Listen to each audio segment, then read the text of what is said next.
പ്രമുഖ നിർമ്മാതാവ് ജി സുരേഷ് കുമാർ കൂടി ചേരുന്നുണ്ട്. ജി സുരേഷ് കുമാർ, താരസംഘടനയിൽ തെരഞ്ഞെടുപ്പ് അടുത്തിരിക്കുകയാണ്. ഇതിനിടയിലാണ് ശ്വേതാ മേനോനെതിരെ, അതിലെ ശക്തിയായ സ്ഥാനാർത്ഥിയാണ് ശ്വേതാ മേനോൻ. നമുക്കറിയാം ശ്വേതാ മേനോന്റെ സ്വീകാര്യത എത്രത്തോളം ഉണ്ട് സിനിമാ മേഖലയിൽ എന്നുള്ളത്. അത്തരത്തിൽ ശ്വേതാ മേനോൻ സ്ഥാനാർത്ഥിയായിരിക്കുന്ന സമയത്ത് പൊടുന്നനെ ഒരു പരാതി വരുന്നു, അതിൽ കേസെടുക്കുന്നു, പിന്നീട് തുടർ നടപടിയുമായി പോലീസ് പോകുന്നു. ഈ ഒരു സാഹചര്യത്തെ താങ്കൾ എങ്ങനെയാണ് വിലയിരുത്തുന്നത്? ഇത് സെൻസർ ബോർഡിന്റെ പരമാധികാരത്തിലുള്ള ഒരു കൈകടത്തലായി നമുക്ക് കാണേണ്ടതല്ലേ? തീർച്ചയായിട്ടും അങ്ങനെ തന്നെ വരണം. സെൻസർ ബോർഡിൻ്റെ പരമാധികാരത്തിനുള്ള കടന്നുകയറ്റം തന്നെയാണ് ഇങ്ങനൊരു സംഭവം. അതായത് ഏതെങ്കിലും വഴിയെ പോകുന്ന ഒരാൾ കൊണ്ടൊരു കേസ് കൊടുക്കുക, അതെടുത്ത് വെച്ചിട്ട് അതിനെതിരെ അന്വേഷണം നടത്തുക എന്നൊക്കെ പറയുന്നത് ഇവിടെ ആർക്കും ഇനി അങ്ങോട്ട് സിനിമ ചെയ്യാൻ പറ്റാത്ത സ്ഥിതിയാണുള്ളത്. നമ്മളിപ്പം ഞാൻ പറയാനും പാലേരി മാണിക്യം, രതി നിർവേദം, പിന്നെ കളിമണ്ണ് എന്ന് ഇങ്ങനെ 3 സിനിമകൾ വെച്ചിട്ടാണ് ഇതിന് ശ്വേതയ്ക്കെതിരെ പരാതി കൊടുത്തിരിക്കുന്നത്. ഈ 3ഉം രഞ്ജിത്തും രാജീവ് കുമാറും ബ്ലസ്സിയും 3 മലയാള സിനിമയിലെ പ്രഗത്ഭരായ ഡയറക്ടർമാർ സംവിധാനം ചെയ്ത സിനിമയാണ്. നമ്മുടെ ആദ്യത്തെ സിനിമ പാലേരി മാണിക്യത്തിന് അവാർഡ് വരെ കിട്ടിയാണ്, സ്റ്റേറ്റ് അവാർഡ് വരെ കിട്ടിയാണ്. അങ്ങനത്തെ സിനിമയിൽ അഭിനയിച്ചതിനാണ് ഇങ്ങനൊരു ഗതികേട് അവർക്ക് ഉണ്ടാവുന്നത്. ശരിക്കും ഇത് ആരെങ്കിലും കരുതിക്കൂട്ടി കൊടുത്തതാണോ എന്ന് എനിക്ക് അറിഞ്ഞുകൂടാ. അമ്മയിലെ ഇലക്ഷൻ്റെ കാര്യത്തിൽ അഭിപ്രായം പറയാൻ ഞാനില്ല. അവിടുന്ന് ആരെങ്കിലും പരാതി കൊടുത്തോന്നോ അതിൻ്റെ അകത്തുള്ള കാര്യങ്ങളൊക്കെ അന്വേഷിക്കേണ്ട കാര്യമാണ്. അതൊന്നും എനിക്കറിയില്ല. പക്ഷേ ശ്വേതയ്ക്കെതിരെ കൊടുത്ത പരാതി എന്ന് പറയുന്നത് സെൻസർ ബോർഡിനെതിരെ, അതായത് ഇപ്പോൾ സെൻസർ ബോർഡാണ് തീരുമാനിക്കുന്നത്. 50 വർഷം മുമ്പ് ഇറങ്ങിയ രതി നിർവേദമാണ് റീമേക്ക് ചെയ്ത് ഞാൻ തന്നെയാണ് നിർമ്മിച്ചത്. 2012 UA അന്ന് A സർട്ടിഫിക്കറ്റായിരുന്നു. വളരെ കൺസർവേറ്റീവായിട്ടുള്ള ഒരു ചുറ്റുപാടിൽ ആയിരുന്നു അന്ന് നമ്മുടെ കേരളം ഉണ്ടായിരുന്നത്. അതിൽ നിന്നൊക്കെ വ്യത്യസ്തമായിട്ട് വളരെ ഫോർവേഡായിട്ട് എത്രയോ കാലം കഴിഞ്ഞിട്ട് 50 കൊല്ലം കഴിഞ്ഞിട്ട് നമ്മൾ ആ പടം റീമേക്ക് ചെയ്യുമ്പോഴത്തേക്ക് അപ്പം അന്ന് A സർട്ടിഫിക്കറ്റും ഇപ്രാവശ്യം 2012 അത് UA സർട്ടിഫിക്കറ്റുമായിരുന്നു.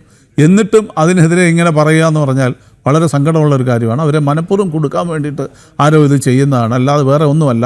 ഇതിൽ ആരെങ്കിലും ഈ പരാതിക്കാരൻ എന്തെങ്കിലും കാശ് കൊടുത്തോ എന്തെങ്കിലും ആയിരിക്കും ഇത് ചെയ്തിരിക്കുന്നത്, അല്ലാതെ വേറെ ഒന്നുമല്ല ഇതിൻ്റെ അകത്തുള്ളത്. ശ്വേതാ മേനോൻ അവർ ഒരു ആവിഷ്കാര സ്വാതന്ത്ര്യമാണ് ഒരു സംവിധായകനെ സംബന്ധിച്ച്, ഒരു ആർട്ടിസ്റ്റിനെ കൊണ്ട് അവർ ആ കഥാപാത്രം നന്നായിട്ട് ചെയ്യുക എന്നുള്ളതാണ്. അപ്പോൾ അതെങ്ങനെ ചെയ്യുന്നു, അത് ഏതൊക്കെ രീതിയിൽ ചെയ്യണം, സെൻസർ ബോർഡിൻ്റെ നിയമങ്ങളുടെ ഇതിൻ്റെ പരിധിക്കുള്ളിൽ നിന്നുകൊണ്ടാണ് നമ്മളൊക്കെ സിനിമ ചെയ്യുന്നത്. അതെന്തായാലും അങ്ങനെ തന്നെ ആവാനും പറ്റത്തുള്ളൂ. അതിനപ്പുറം പോകുന്ന എത്രയോ സിനിമകൾ നമ്മൾ OTT പ്ലാറ്റ്ഫോമിലുണ്ട്. അതിനെതിരെ ഇയാൾ പരാതി കൊടുക്കാത്തത്. അങ്ങനെയാണെങ്കിൽ ഇവിടെ ഡ്രഗ്സ് യൂസ് ചെയ്യുന്നതായിട്ട് കാണിക്കുന്ന നടന്മാരുണ്ട്. നമ്മളിപ്പം ഒരു സീനിൽ ഡ്രഗ്സ് യൂസ് ചെയ്യുന്നത് എത്രയോ പേരുണ്ട്. അവർക്കെതിരെ കേസ് കൊടുക്കുമോ? അതെന്തുകൊള്ള ചീത്ത മെസ്സേജാണ് സമൂഹത്തിന് കൊടുക്കുന്നത്. അപ്പോൾ അവരെയൊക്കെ നമ്മൾ ഈ കേസിൽ കുടിക്കകത്താക്കും. അങ്ങനെയാണ് ഇവിടെ സിനിമ എടുക്കാനേ ഒക്കില്ലല്ലോ. ഇപ്പോൾ മോഹൻലാൽ അവസാനത്തെ ഒരു ക്ലൈമാക്സ് സീനിൽ വന്ന് കുറേ പേര് ഇടിച്ചിടുന്നു, കൊല്ലുന്നു, അതൊക്കെ ചെയ്യുന്നു.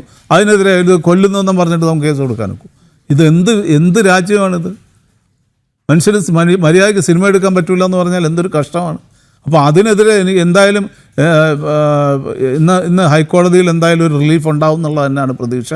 ഇങ്ങനെയുള്ള കാര്യങ്ങളിൽ ഹൈക്കോടതി ഇടപെടുമെന്ന് എനിക്ക് തോന്നുന്നില്ല. എന്ന് വെച്ചാൽ വളരെ മോശം പ്രവണതയാണ് ഇങ്ങനെയൊക്കെ ആൾക്കാർ കൊണ്ടുവന്നിട്ട് പരാതി കൊടുക്കുന്നത്. ആർക്കും എന്ത് കൊടുത്ത് ഇത് കേസാക്കാവുന്ന രീതിയിലേക്ക് കേരളം മാറിക്കൊണ്ടിരിക്കുകയാണ്. എന്ത് കള്ളപ്പരാതിയും കൊടുത്ത് എന്ത് കാര്യങ്ങളും വിളിച്ച് പറയാവുന്ന രീതിയിലേക്ക് മാറുകയാണ്. അപ്പോൾ ആ പ്രവണതയ്ക്ക് മാറ്റം ഉണ്ടാവണം. ശ്വേത വളരെ ബോൾഡായിട്ടുള്ളൊരു സ്ത്രീയാണ്. അവരിത് വളരെ ബോൾഡായിട്ട് തന്നെ ഫേസ് ചെയ്യും. ഞാനൊരു 5-10 മിനിറ്റ് മുമ്പ് ഞാൻ അവരുമായിട്ട് സംസാരിച്ചതേ ഉള്ളൂ. അവർ വളരെ സങ്കടത്തോടു കൂടിയാണ്, വിതുമ്പിക്കൊണ്ടാണ് എൻ്റെ അടുത്ത് സംസാരിച്ചത്. അവർക്ക് ഭയങ്കര സങ്കടമുണ്ട്. അവരെ ജീവിക്കാൻ വിടുന്നില്ല എന്നുള്ള രീതിയിലാണ് സംസാരിച്ചത്. അപ്പം അവർക്ക് എല്ലാവിധ സപ്പോർട്ടും നമ്മുടെ ഭാഗത്തുനിന്നും അവരുടെ കൊളീഗ്സ് എന്നുള്ള നിലയിൽ ഞങ്ങളുടെ ഭാഗത്തുനിന്നുണ്ടാവും. അത് എന്തായാലും കേസ് ഉച്ചയ്ക്ക് 1:45 ഇപ്പോൾ ഞാൻ അറിഞ്ഞത്. അപ്പോൾ അത് കഴിയട്ടെ, അത് കഴിഞ്ഞിട്ട് ബാക്കി അഭിപ്രായം നമുക്ക് പറയാം. ജി സുരേഷ് കുമാർ, അതോടൊപ്പം തന്നെ ചോദിക്കുകയാണ്, നമുക്ക് ഈ സെൻസർ ബോർഡിന്റെ പരമാധികാരത്തിൽ പോലീസ് കൈകടത്തൽ നടത്തുന്നു എന്നതിനപ്പുറം നമ്മുടെ ഭരണഘടന ഉറപ്പാക്കുന്ന ചില കാര്യങ്ങളുണ്ട്. സ്വന്തമായി നമുക്ക് ജോലി ചെയ്ത് ജീവിക്കാനുള്ള ഒരു അവകാശം, അതാണ് ഇവിടെ ഹനിക്കപ്പെടുന്നത്. കാരണം അവരെ സംബന്ധിച്ചിടത്തോളം അവർ നല്ലൊരു കലാകാരിയാണ്, ഒപ്പം തന്നെ ഇതൊരു തൊഴിൽ കൂടിയാണ്.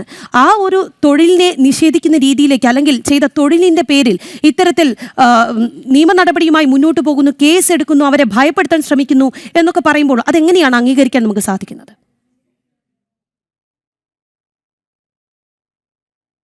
അല്ല, ഇപ്പോൾ കേസെടുക്കുക എന്ന് പറഞ്ഞാൽ ഇപ്പോൾ പോലീസ് കേസ് എടുത്തിട്ടുണ്ട്. എന്തായാലും അതിനെക്കുറിച്ച് ഉള്ള അന്വേഷണം കാര്യങ്ങൾ നടക്കട്ടെ. അവരെന്തായാലും അവർ നിരപരാധിയായിട്ടുള്ളൊരു സ്ത്രീയെ ക്രൂശിക്കുന്നതാണ് ഈ നടപടി ഇപ്പോൾ. അപ്പോൾ അത് എന്തായാലും പോലീസ് അതിന് കൂട്ടുനിൽക്കുന്ന എനിക്ക് തോന്നുന്നില്ല. എന്തായാലും വിശദമായ അന്വേഷണം നടത്തുമ്പോൾ മനസ്സിലാവുമല്ലോ എന്താ സംഭവിച്ചിരിക്കുന്നത് എന്നുള്ളത്. സിനിമ എടുക്കാനുള്ളത് അത് ഓരോരുത്തരുടെ ആവിഷ്കാര സ്വാതന്ത്ര്യമാണ് സിനിമ ചെയ്യുന്നതെന്ന് പറയുന്നത്. അതിൻ്റെ അകത്ത് കൈ കടത്തിക്കൊണ്ട് അതിൽ അഭിനയിക്കുന്നവരെ, അങ്ങനെയാണെങ്കിൽ എനിക്കിപ്പോൾ ആർക്കും ഇതെല്ലാം നോക്കിയിട്ടല്ലേ അഭിനയിക്കാൻ നോക്കൂ. എൻ്റെ പേരിൽ കേസ് വരുമോ കേസ് വരാതിരിക്കുമോ എന്നൊക്കെയുള്ള നോക്കിയിട്ടല്ലേ സിനിമ അഭിനയിക്കാൻ നോക്കൂ. ഇവരാദ്യം നോക്കേണ്ടത് ലോക സിനിമ ആദ്യം വാച്ച് ചെയ്യണം. ഇന്ത്യൻ സിനിമയിൽ ബാക്കിയുള്ള സംസ്ഥാനങ്ങളിൽ നടക്കുന്ന സിനിമകളെ വാച്ച് ചെയ്യണം. അല്ലാതെ ചുമ്മാ വന്നിട്ട് മലയാളത്തിൽ പണ്ടെങ്ങാണ്ട് ഇറങ്ങിയ സിനിമകൾ, ഇത് എത്രയോ വർഷം മുമ്പ് ഇറങ്ങിയ സിനിമകളാണ്, അതിനെക്കുറിച്ചാണ് ഇപ്പോൾ കൊണ്ടത്. അപ്പോൾ അതിൻ്റെ ആ സിനിമകൾ അന്നും എന്തുകൊണ്ട് കേസ് കൊടുത്തില്ല? അങ്ങനെ കൊടുക്കാമായിരുന്നല്ലോ. അങ്ങനെ കൊടുക്കാതെ ഇന്ന് തന്നെ കൊടുക്കുമ്പോൾ അതിൻ്റെ പിന്നിൽ എന്തെങ്കിലും ഉണ്ടെന്ന് നമുക്ക് സംശയിക്കേണ്ടിയിരിക്കുന്നു. തീർച്ചയായിട്ടും അങ്ങനെ വരാൻ സാധ്യതയുള്ളൂ.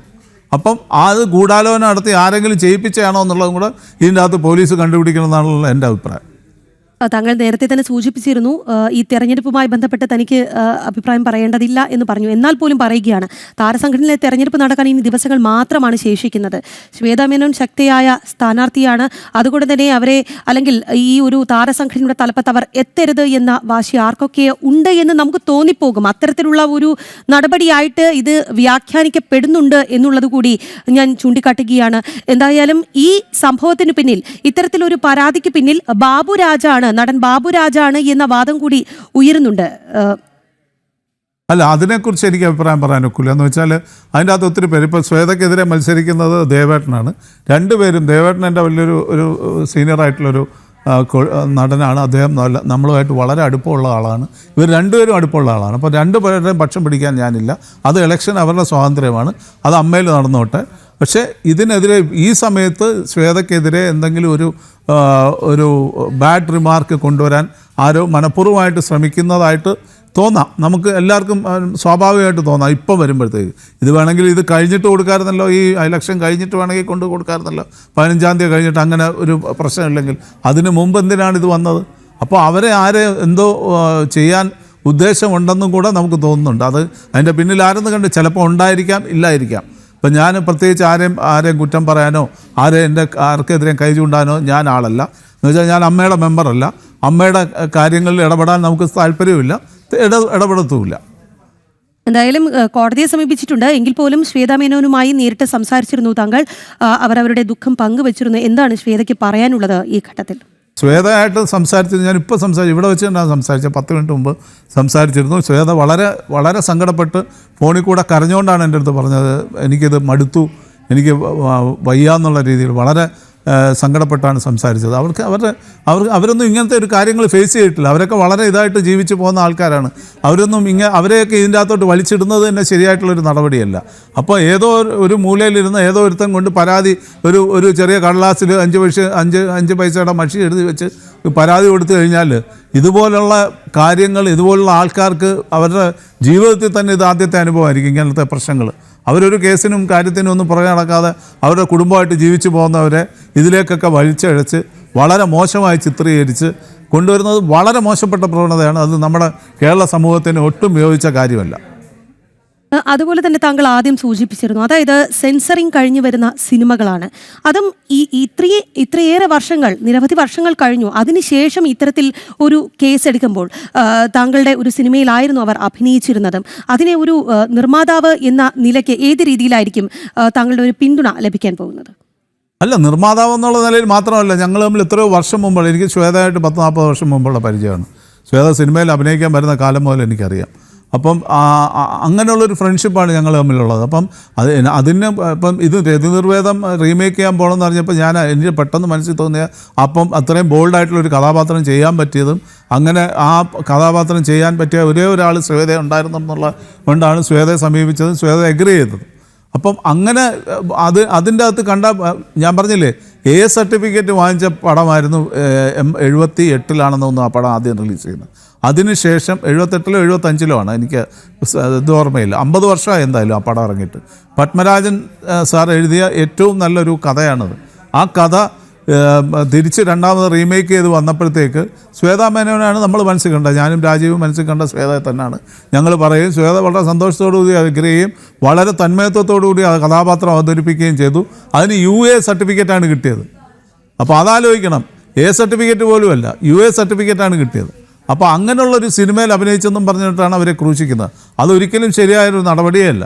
സെൻസർ ബോർഡ് കണ്ടിട്ട് എന്തെങ്കിലും ആവശ്യമുണ്ടെങ്കിൽ അത് കട്ട് ചെയ്യാൻ പറയണം, കട്ട് ചെയ്ത് മാറ്റും. അങ്ങനെ അത് എത്രയോ ഉണ്ട്. പണ്ട് ഇതിലും മോശമായിട്ടുള്ള സിനിമകൾ 78 കാലഘട്ടങ്ങളിൽ മലയാളത്തിൽ മലയാളത്തിൽ നമ്മളൊന്നും മദ്രാസിലോ എവിടെങ്കിലോ പോയാൽ തലപൊക്കി നടക്കാൻ പറ്റാത്ത രീതിയിലുള്ള സിനിമകൾ മലയാളത്തിൽ ഇറങ്ങിയിട്ടുണ്ട് പണ്ട് കാലഘട്ടത്തിൽ മുഴുവൻ.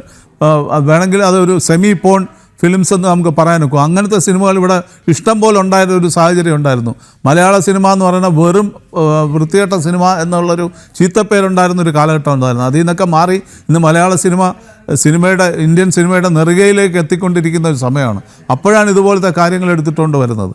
വളരെ മോശമാണ് ഇതൊക്കെ.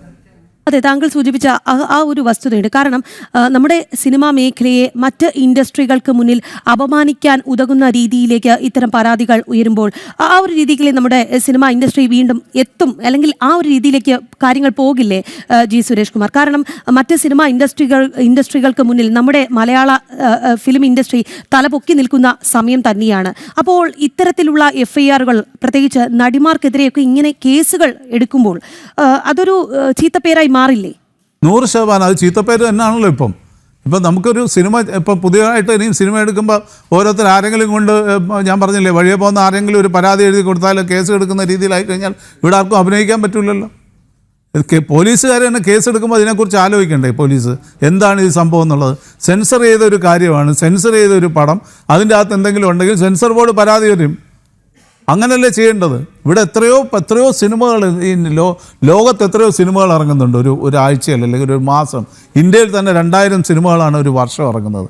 ഈ സിനിമകളെല്ലാം കണ്ടിട്ട് വിലയിരുത്തിയിട്ട് ഓരോന്നിനും ഓരോ പരാതിയായിട്ട് പോയാൽ, ഞാൻ അതല്ല പറഞ്ഞ നേരത്തെ, ഡ്രഗ്സ് യൂസ് ചെയ്യുന്ന അല്ലെങ്കിൽ അത് ചിത്രീകരിക്കുന്ന ഒരു സിനിമയിൽ അഭിനയിക്കുന്ന ഒരു കഥാപാത്രം അല്ലെങ്കിൽ അതിൻ്റെ ഒരു നടനെ നാളെ ഇതേ ഗതികേട് വരുമല്ലോ. അയാൾ ഇങ്ങനെ യൂസ് ചെയ്യുന്നു, അതുകൊണ്ട് അയാൾ യൂസ് ചെയ്യുന്നതെന്നല്ല, യൂസ് ചെയ്യുന്നതായിട്ട് അഭിനയിച്ചു, അയാളെ അറസ്റ്റ് ചെയ്യണമെന്ന് പറഞ്ഞാൽ, അയാൾക്കെതിരെ കേസ് എടുക്കണമെന്ന് പറഞ്ഞാൽ, അപ്പോൾ പിന്നെ സിനിമ എടുക്കാനൊക്കില്ലല്ലോ ഇവിടെ.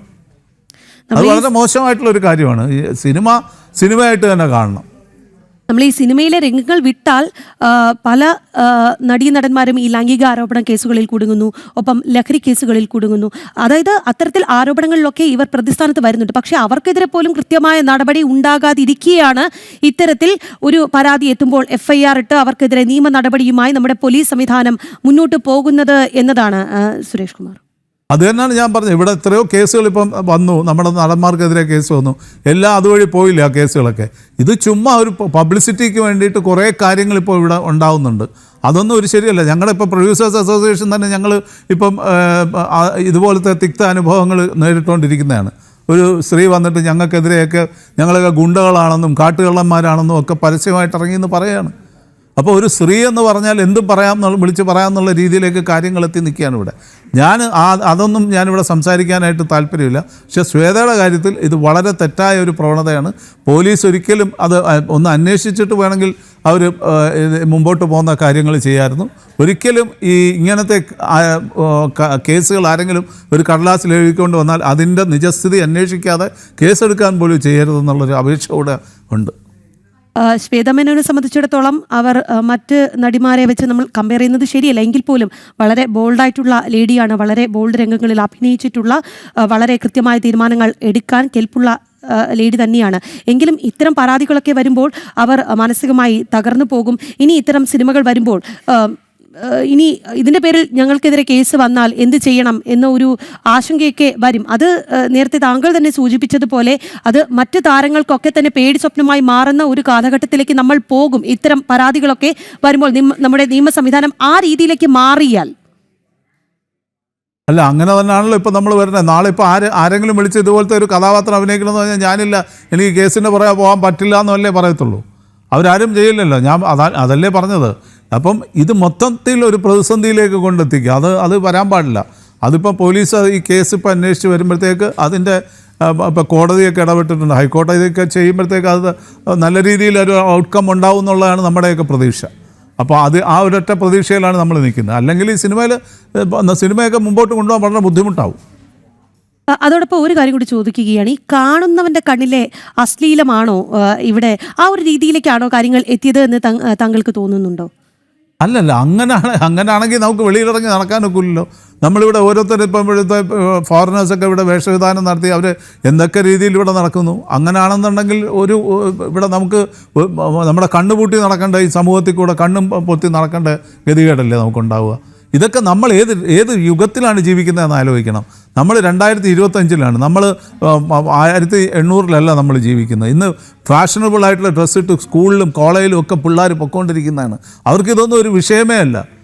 ഇതൊക്കെ കാണാനായിട്ട് 100 കണക്കിന് സൈറ്റും കാര്യങ്ങളൊക്കെ ഉണ്ട്, അവിടെ പോയി കാണാം. ഇതൊന്നും അല്ല അവിടെ കാണുന്നത്, അതിനെക്കാട്ടിലും വളരെ മോശപ്പെട്ട കാര്യങ്ങളാണ് അവിടെ കാണുന്നത്. ഇതൊന്നും മോശമാണെന്നല്ല ഞാൻ പറയുന്നത്. പക്ഷേ അങ്ങനെയുള്ള ഒരു സാഹചര്യത്തിൽ ആരെങ്കിലും ഒരാൾ ഒരു കടലാസ് എഴുതി കൊടുത്താൽ അത് അന്വേഷിക്കാനായിട്ട് നടക്കുന്ന പോലീസുകാർ ഒന്നും കൂടെ ശ്രദ്ധിക്കണം എന്നാണ് എനിക്ക് പറയാനുള്ളത്. തീർച്ചയായും അത് തന്നെയാണ് സിനിമാ മേഖലയിലെ പലരും ചൂണ്ടിക്കാട്ടുന്നത്. താങ്കൾ പറഞ്ഞ ആ ഓരോ വാക്കും ശരിവയ്ക്കുന്ന രീതിയിലുള്ള പ്രതികരണങ്ങളാണ് നമുക്ക് സിനിമാ ഇൻഡസ്ട്രിയിൽ നിന്ന് ലഭിച്ചുകൊണ്ടിരിക്കുന്നത്. പൊതുസമൂഹം പോലും അക്കാര്യം ചൂണ്ടിക്കാട്ടുന്നു എന്നുള്ളതാണ്.